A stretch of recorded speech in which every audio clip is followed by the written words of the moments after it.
The wind came first, before the man, before the horse, before the rumor of him.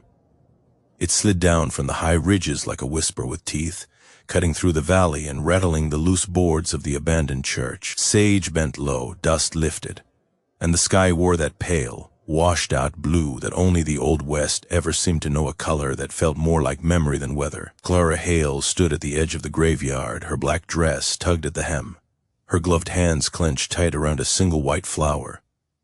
The grave in front of her was new. The dirt was still dark, still soft, like it hadn't yet decided whether it belonged to the living or the dead. Elias Crow. That was the name carved into the wooden marker. No dates, just a name, and beneath it a simple line burned in by a careful hand. Gone to the high places. People said that when they didn't know what else to say, or when the truth was too heavy to carve into wood. Clara had not cried when they lowered the body. She had not cried when the preacher spoke words that floated away as soon as they left his mouth. She had not cried when the townsfolk drifted off, one by one, boots crunching, voices low and uneasy. But now, alone, with the wind and the grave and the memory of a man who had loved her like a secret, her breath began to shake. She placed the flower on the grave and whispered his name, as if saying it softly might call him back. Elias had arrived in her life the same way the wind did, without warning, without explanation. One day the valley was quiet, predictable in its loneliness. The next, there was a stranger riding in at dusk, coat torn at the shoulder, eyes dark with something that didn't belong to peace. He had not gone to the saloon first, like most men passing through. He had gone straight to the river, dismounted, and knelt to wash blood from his hands. Clara had been there, collecting water in a tin pail, when she first saw him. For a moment she thought he might be a ghost. The way the light caught him, half shadow, half sunset, he looked up, startled, as if he had forgotten other people existed. "I won't trouble you," he said quickly, his voice low, careful. "I'll be gone by morning." She should have turned away. Every lesson her mother had taught her said to do just that. But there was something in his eyes, not fear, not threat, but a deep, exhausted sadness that rooted her in place. "You're hurt," she said. He glanced at his shoulder, then back at her. "I've been worse." That was the beginning. Elias stayed longer than a night, then longer than a week. He fixed fences for widows, mended roofs, kept to himself. He spoke little of where he came from and never of why he had come. The town accepted him the way it accepted storms, uneasily, but without choice. Clara saw him often, at first by accident, then by design. He would appear on the path near her father's old cabin, or by the general store at just the hour she came for flour. They spoke of small things, weather, work, the way the mountains changed color at dusk. But beneath every word was a silence thick with things unspoken. At night, Clara dreamed of running, not away, but towards something just out of reach. She would wake with her heart pounding, his face lingering behind her eyes. He never touched her at first, not even her hand. That restraint frightened her more than boldness would have. It felt deliberate, as if he were holding back not desire, but danger.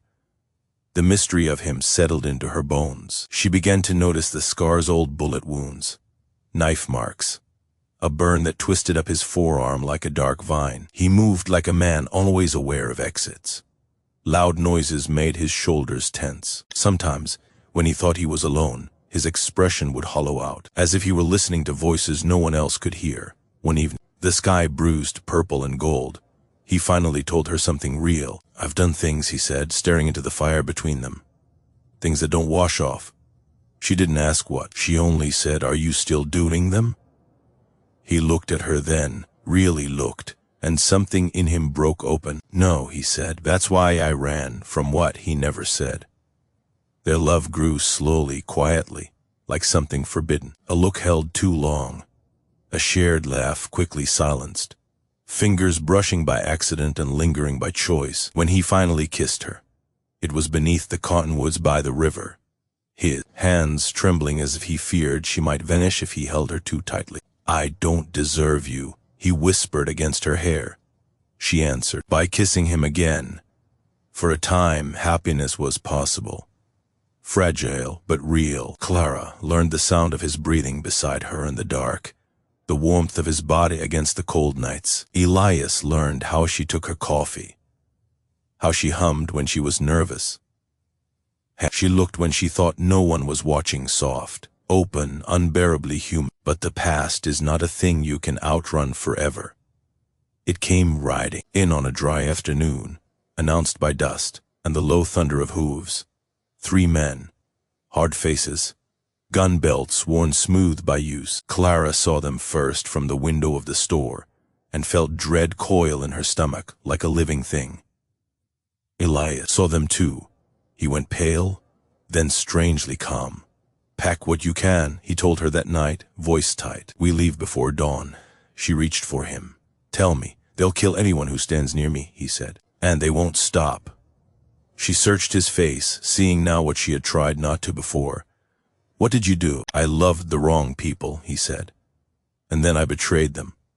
The truth, when it came, was worse than she imagined. Elias had ridden with a gang once, long before he knew her. He had believed in their cause and loyalty, in the idea that a man could choose his own law. Then he saw what they truly were. He turned on them, sold them out to save a town much like this one. Men died because of him, men who had sworn to hunt him to the ends of the earth. "You should go without me," he said softly. "They won't follow you." She slapped him then, once, hard. Her hands stung, her eyes burned. "Don't you dare decide that for me." They did not leave before dawn. The shooting started at first light. It was chaos, glass shattering, horses screaming, people shouting prayers into the smoke. Clara hid in the cellar while Elias took up his rifle, his face set with grim resolve. She heard the gunshots like hammer blows to her chest, each one a question she was afraid to answer. When it was over, 2 of the men were dead. The 3rd fled into the hills. Elias was wounded, badly. She held him as he bled, her hands slick, her sobs breaking free at last. He smiled at her, weak and apologetic, like a man who had always known this was how it would end. "I was never meant to stay," he whispered, "but loving you was the best thing I ever stole." He died before sunset. That was the story the town accepted, the version neat enough to bury. But Clara knew better, because 3 nights after the funeral, the wind came again, stronger this time, and with it, a sound, soft footsteps outside her door. When she opened it, the night was empty, cold, silent, except for a single sign pressed into the dirt. A crow's feather, black, whole, impossible. Her heart began to race. She never told everyone what she suspected, never told them how the grave looked undisturbed, how the body had been buried in borrowed clothes, how Elias had once told her very quietly that death was not always the end, sometimes it was a door. Weeks passed. Then months. Clara stayed. She lived her life. She spoke his name only in prayer and in dreams. But sometimes at dusk, when the sky turned that same washed-out blue, she would feel it, the sense of being washed, not with menace, but with love so deep it hurt. And far up in the high places, beyond the reach of law and memory, a man rode alone. Scarred, changed, alive. He carried her love like a wound and a promise, waiting for a day when the past would finally loosen its grip. Until then, the wind would remember for them both.